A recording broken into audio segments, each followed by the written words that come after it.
നമ്മളുടെ ജീവിതത്തിൽ നമ്മൾ മറ്റുള്ളവരിൽ നിന്ന് നമ്മളായിട്ട് ബന്ധമുള്ള ആൾക്കാരിൽ നിന്ന് നമ്മൾ എക്സ്പെക്റ്റ് ചെയ്യുന്നൊരു കാര്യമാണ് അവർ നമ്മളെ ഒരു തരത്തിലും ഡിസ്റ്റർബ് ചെയ്യാൻ പാടില്ല. അവർ ചെയ്യുന്ന പ്രവൃത്തികളോ പറയുന്ന കാര്യങ്ങളോ ഒന്നും, ഈവൻ അവരുടെ നോട്ടം, മുഖത്തെ എക്സ്പ്രഷനൊന്നും നമ്മളെ ഡിസ്റ്റർബ് ചെയ്യുന്ന രീതിയിലേക്ക് ഒരിക്കലും കൊണ്ടുപോകരുത്. അവർ നമ്മളെ ഡിസ്റ്റർബ് ചെയ്യത്തില്ല, ഇങ്ങനൊരു എക്സ്പെക്റ്റേഷൻ വെച്ചിട്ടാണ് നമ്മളെ ബന്ധങ്ങൾ മുന്നോട്ട് കൊണ്ടുപോകുന്നത്. അപ്പോൾ ആ ഒരു എക്സ്പെക്റ്റേഷന് വിപരീതമായിട്ട് അവർ പ്രവർത്തിച്ചു കഴിഞ്ഞാൽ അവിടെ കോൺഫ്ലിക്റ്റ് ഉണ്ടാവും. ചിലപ്പോൾ അതോടുകൂടി ആ ഒരു റിലേഷൻഷിപ്പ്, ആ ഒരു ഫ്രണ്ട്ഷിപ്പൊക്കെ അവിടെ സ്റ്റോപ്പ് ആവും. ഓക്കെ, അപ്പോൾ പിന്നെ അത് മാത്രമല്ല, നമ്മൾ ഇതിൻ്റെ പേരിൽ നമുക്കൊരിക്കലും മറ്റുള്ളവർ നമ്മളെ ഡിസ്റ്റർബ് ചെയ്യുന്നത് നമുക്കൊരിക്കലും മാനേജ് ചെയ്യാനുള്ളൊരു കപ്പാസിറ്റി സത്യം പറഞ്ഞാൽ നമുക്കില്ല. ഓക്കെ, എനിക്കും പലപ്പോഴും ഉണ്ടാവാറുള്ളതാണ്. എന്നെ മറ്റുള്ളവർ പറയുന്ന കാര്യങ്ങളോ ചെയ്യുന്ന പ്രവൃത്തികളൊക്കെ എന്നെ ഡിസ്റ്റർബ് ചെയ്യാൻ പാടില്ല. കാരണം എന്താ, എനിക്കത് അവരങ്ങനെ ചെയ്യുമ്പം ഞാൻ ഡിസ്റ്റർബ്ഡ് ആവാതെ, ഞാൻ വിഷമിക്കാതെ കൊണ്ടുപോകാൻ എനിക്ക് പറ്റിയിട്ടില്ല. അതുകൊണ്ട് അവരെനിക്ക് വേണ്ടിയിട്ട് എന്നെ തൃപ്തിപ്പെടുന്ന രീതിയിൽ കാര്യങ്ങൾ ചെയ്യണം. അപ്പോൾ അതിൻ്റെ ഭാഗമായിട്ടാണ് നമ്മൾ പലതരത്തിൽ അവരെ നിയന്ത്രിക്കാൻ തുടങ്ങും. നിങ്ങളത് ചെയ്യ്, ഇത് ചെയ്യ്, അത് ചെയ്യുന്നതായിരിക്കും കുറച്ചും കൂടി നല്ലത്. കാരണം അതിൽ നിന്ന് മാറി ചെയ്യുമ്പം നമുക്കതൊരു ബുദ്ധിമുട്ടായിട്ട് നമുക്ക് തോന്നാൻ തുടങ്ങി. അപ്പം നമ്മൾ അതിന് വിപരീതമായിട്ട് ചെയ്യാൻ വേണ്ടിയിട്ട് അവരോട് പറയും. ഓക്കെ, അപ്പോൾ ഇവിടെ സംഭവിക്കുന്നത് എന്താണെന്ന് വെച്ച് കഴിഞ്ഞാൽ, ഈ സൊസൈറ്റിയൊക്കെ പോകുന്നത് ആ ഒരു ഭാഗത്താണ്. നമ്മൾ മറ്റുള്ളവരെ ഡിസ്റ്റർബ് ചെയ്യരുത്.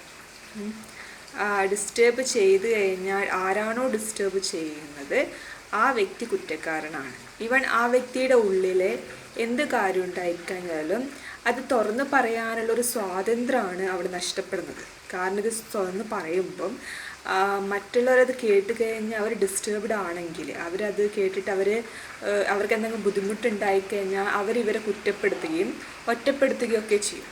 അതുകൊണ്ട് ആ ഒരു സ്വാതന്ത്ര്യം അവിടെ നഷ്ടപ്പെടുക ചെയ്യും.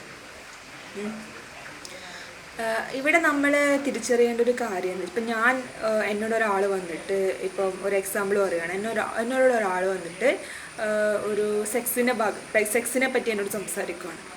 ഓക്കെ, അപ്പം സെക്സ് എന്ന് പറഞ്ഞൊരു കാര്യത്തിന് കേൾക്കുമ്പോൾ ആ ഒരു ഭാഗത്തിലാണ് ആ വ്യക്തി എന്നോട് അടുക്കുന്നതെന്ന് തോന്നിക്കഴിഞ്ഞാൽ എനിക്ക് അവിടെ ഒരു ബുദ്ധിമുട്ട് ഫീൽ ചെയ്യും. എനിക്ക് പിന്നെ അത് മാനേജ് ചെയ്യേണ്ടത് എങ്ങനെയാണെന്നോ, ആ വ്യക്തി പിന്നെ എന്നെ ഡിസ്റ്റർബ് ചെയ്യുന്നത് കൊണ്ട് എനിക്ക് ആ വ്യക്തിയോടൊരു വെറുപ്പ്, ദേഷ്യം ഒക്കെ തോന്നും. പിന്നെ നമ്മൾ ആ വ്യക്തിയിൽ നിന്ന് മാക്സിമം നമ്മൾ ആ വ്യക്തിനെ അവോയ്ഡ് ചെയ്ത് ഒഴിവാക്കാൻ നോക്കുക ചെയ്യും. അപ്പോൾ എന്നെ സംബന്ധിച്ചിട്ട് അവിടെ കുറ്റക്കാരൻ ആ വ്യക്തിയാണ്. കാരണം ആ വ്യക്തി ഒരിക്കലും എന്നോട് സെക്സിനെ പറ്റി പറയാൻ പാടില്ലായിരുന്നു. കാരണം സെക്സ് എനിക്ക് അലർജിയുള്ളൊരു കാര്യമാണ്. അത് കേട്ട് കഴിഞ്ഞാൽ എനിക്ക് ബുദ്ധിമുട്ടുണ്ടാവും. അത് മനസ്സിലാക്കിയിട്ട് ആ വ്യക്തി കാര്യങ്ങൾ, ആ വ്യക്തിയുടെ വാക്കുകളെ ആ വ്യക്തി നിയന്ത്രിക്കേണ്ടതായിരുന്നു എന്നാണ് എൻ്റെ ഉള്ളിൽ എൻ്റെ അഹങ്കാരം എന്നോട് പറയുന്ന കാര്യം. ഓക്കെ, അവിടെയാണ് ആ ഒരു ബുദ്ധിമുട്ട്, അവിടെയാണ് ആ ബന്ധം മുന്നോട്ട് കൊണ്ടുപോകാനുള്ളൊരു ബുദ്ധിമുട്ട് വരുന്നത്.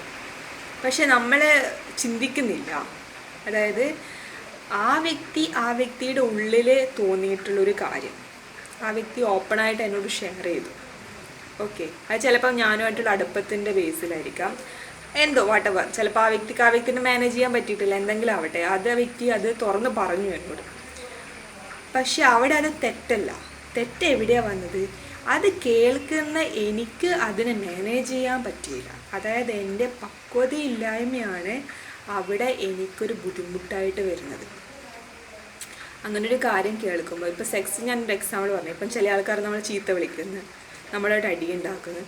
ഇവിടെയൊക്കെ നമ്മളെ ആ പറയുന്ന ആൾക്കാർ, ചെയ്യുന്ന ആൾക്കാർ നമ്മൾ കുറ്റക്കാരായി കാണുന്നത് അവർ ചെയ്യുന്ന പ്രവൃത്തി നമ്മളെവിടെയോ സ്വാധീനിക്കുന്നുണ്ട്. ഓക്കെ, ആ സ്വാധീനം എനിക്ക് നല്ല രീതിയിൽ കൊണ്ടുപോകാൻ പറ്റാത്തത് കൊണ്ട്, എനിക്ക് മാനേജ് ചെയ്യാൻ പറ്റാത്തത് കൊണ്ട് ഞാൻ ആ വ്യക്തിയെ ബ്ലെയിം ചെയ്യുന്നു. പക്ഷെ അത് സ്വാധീനിക്കാത്ത രീതിയിൽ എന്നെ സത്യസന്ധതയിൽ നിലനിർത്തി പക്വതയോടുകൂടി കൊണ്ടുപോകാൻ എനിക്ക് പറ്റിയിട്ടുണ്ടെങ്കിൽ ആ വ്യക്തി എൻ്റെ മുന്നിൽ കുറ്റക്കാരനാവില്ല. ആ വ്യക്തി എന്നെ പോലെയുള്ള ഒരാൾ, ആ വ്യക്തിയുടെ ഉള്ളിലുള്ള കാര്യങ്ങൾ അതേപോലെ എന്നോട് ഷെയർ ചെയ്തു. അത് എന്തെങ്കിലും ആവട്ടെ, അത് ആ വ്യക്തിയുടെ ഉള്ളിലുള്ള കാര്യങ്ങൾ അതേപോലെ എന്നുമായിട്ട് ഷെയർ ചെയ്യുക ചെയ്ത്, അല്ലാണ്ട് ഒരു കാര്യം ഉള്ളിൽ തോന്നിയിട്ട് മറ്റൊന്ന് പുറത്ത് പ്രകടിപ്പിച്ച് ആ ഒരു ഫേക്ക് പേഴ്സണാലിറ്റി മെയിൻറ്റെയിൻ ചെയ്യുന്നില്ലല്ലോ. ഈ സൊസൈറ്റിയിലെ ഒട്ടുമിക്ക ആൾക്കാരും ഈ ഒരു ഫേക്ക് പേഴ്സണാലിറ്റിയിലാണ് പോകുന്നത്. കാരണം അവർ പലതിൻ്റെയും നിയന്ത്രണത്തിലാണ്, അവർക്ക് ആ ഒരു ഫ്രീഡം ഇല്ല. അപ്പം മറ്റുള്ളവരെ ഡിസ്റ്റർബ് ചെയ്യാൻ പാടില്ല. ഡിസ്റ്റർബ് ചെയ്ത് കഴിഞ്ഞാൽ അതിൻ്റെ പണിഷ്മെൻറ്റും ഞാൻ ഒറ്റപ്പെട്ടു പോകുമെന്നുള്ളൊരു ഫീലിങ്സൊക്കെ ഉള്ളത് കൊണ്ട് തന്നെ ഇവർ അവരുടെ നിയന്ത്രണത്തിൽ പെട്ടിട്ട് വേറൊരു പേഴ്സണാലിറ്റി അവർ മെയിൻറ്റെയിൻ ചെയ്യാൻ കഷ്ടപ്പെടുവാണ്. കാരണം അവരുടെ ഉള്ളിലുള്ള റിയൽ സെൽഫിന് ഇവർക്ക് എക്സ്പോസ് ചെയ്യാൻ പറ്റുന്നില്ല. അതാണ് പിന്നെ ഇവർക്കൊരു അത് നമുക്ക് ഓർത്താൽ തന്നെ മനസ്സിലാവും. അതായത് നമ്മളുടെ ഉള്ളിൽ ഒരു കാര്യം വന്നിട്ട് നമുക്ക് തുറന്ന് പറയാൻ പറ്റുന്നില്ല.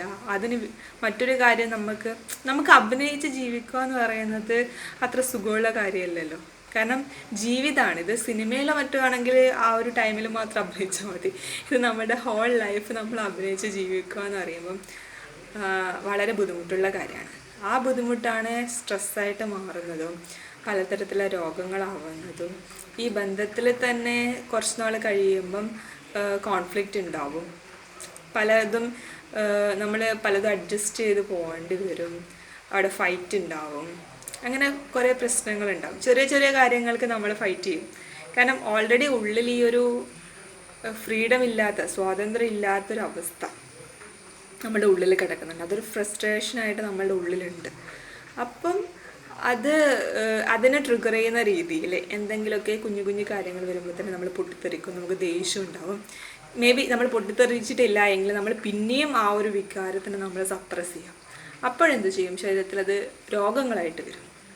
ഓക്കെ, പലതരത്തിൽ ഇപ്പോൾ ക്യാൻസറോ എന്തെങ്കിലും ഇപ്പം ഒന്നും വേണ്ട, നമുക്ക് പെട്ടെന്ന് തന്നെ രോഗങ്ങൾ വരുന്ന, ഇപ്പം അത് പ്രതിരോധ ശക്തിയൊന്നും ഇല്ലാത്ത ശരീരമൊക്കെ ഈ ഒരു സ്ട്രെസ്സിലൊക്കെ കഴിയുന്നത് കൊണ്ട് സംഭവിക്കുന്നതാണ്. കാരണം അവരവരുടെ ഒരു ഉന്മയായിട്ടൊട്ടും കണക്റ്റഡ് അല്ല. കാരണം സത്യസന്ധതയിലാണ് നമ്മൾ പോകുന്നതെങ്കിൽ നമ്മളുടെ ഉള്ളിൽ വരുന്ന കാര്യങ്ങൾ നമുക്ക് അതേപോലെ തുറന്ന് സംസാരിക്കാൻ പറ്റും, എക്സ്പോസ് ചെയ്യാൻ പറ്റും. ഇവർ ആ സത്യസന്ധതയിലല്ല. അതുകൊണ്ട് തന്നെ ഇവർക്ക് ആ ഒരു നമ്മളെ നിലനിർത്തിക്കൊണ്ടു പോകുന്ന ആ ഒരു ശക്തിയുമായിട്ട് ഒട്ടും കണക്റ്റ് ആവാൻ പറ്റില്ല.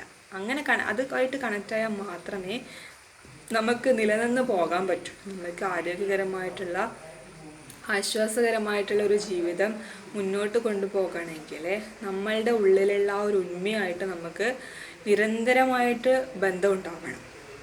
ആ ബന്ധത്തിൽ തുടരുന്ന ഒരു വ്യക്തിക്കും അവിടെ കള്ളം പറയാനോ അല്ലെങ്കിൽ മറ്റുള്ളവരെ കബളിപ്പിക്കാനോ ഒന്നും പറ്റില്ല. കാരണം അവിടെ എല്ലാവരുടെ ഉള്ളിലും ഉള്ള ആ ഒരു ഉന്മ എന്ന് പറയുന്നത് ഒന്നാണ്. അപ്പം ഞാൻ മറ്റൊരു വ്യക്തിനെ കബളിപ്പിക്കുക എന്ന് പറഞ്ഞു കഴിഞ്ഞാൽ ഞാൻ എന്നെ തന്നെ കബളിപ്പിക്കുന്നതിന് തുല്യമാണ്. ഞാൻ മറ്റൊരു വ്യക്തിയെ വേദനിപ്പിക്കുന്നുണ്ടെങ്കിൽ ആദ്യം ഞാൻ വേദനിച്ചിട്ടാണ് ഞാൻ മറ്റൊരു വ്യക്തിയെ വേദനിപ്പിക്കുന്നത്. അതൊരു സത്യാവസ്ഥയാണ്. ഓക്കെ, അപ്പോൾ ആ ഒരു ഉന്മയിൽ നിൽക്കുന്ന ഒരു വ്യക്തിക്ക് ഒരിക്കലും മറ്റൊരാൾക്കാരെ ബുദ്ധിമുട്ടിലാക്കാൻ പറ്റില്ല. അതൊരു കാര്യം. ഇനി ഞാൻ ബുദ്ധിമുട്ടിലാവുന്നുണ്ടെങ്കിൽ അതിനർത്ഥം ഞാൻ ഉന്മയിലല്ല എന്നാണ്. മറ്റൊരു വ്യക്തി എന്നെ എവിടെയെങ്കിലും നിയന്ത്രിക്കുന്നുണ്ടെന്ന് എനിക്ക് തോന്നുന്നുണ്ടെങ്കിൽ ആ വ്യക്തിയല്ല, ഞാൻ തന്നെ എൻ്റെ പല തീരുമാനങ്ങളാണ് എന്നെ നിയന്ത്രിക്കുന്നത്. ഞാനെടുത്ത തീരുമാനങ്ങളും എൻ്റെ പല ആശയങ്ങളുമാണ് എന്നെ നിയന്ത്രിക്കുന്നത്. അതിന് നമ്മൾ മറ്റൊരാളെ കുറ്റപ്പെടുത്തുന്നുണ്ടോ എന്ന് മാത്രമേ ഉള്ളൂ. അപ്പോൾ ഈ ഒരു സത്യാവസ്ഥ നിങ്ങൾ മനസ്സിലാക്കുക. നിങ്ങളെ കൂടെയുള്ള ആൾക്കാരൊക്കെ നിങ്ങളെ ഏതെങ്കിലും തരത്തിൽ ഡിസ്റ്റർബ് ചെയ്യുന്നുണ്ട് നിങ്ങൾക്ക് തോന്നുന്നുണ്ടെങ്കിൽ അവരല്ല അവിടെ കുറ്റക്കാർ, നിങ്ങൾ തന്നെയാണ്. കാരണം നിങ്ങളുടെ പക്വതയില്ലായ്മ കൊണ്ടാണ് നിങ്ങളവിടെ അസ്വസ്ഥയാവുന്നത്.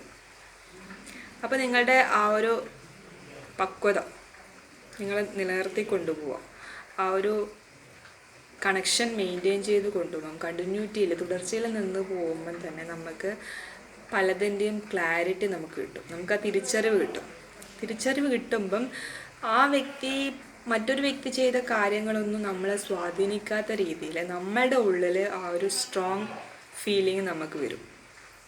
നമ്മൾ സ്റ്റേബിളാവും. ഓക്കെ.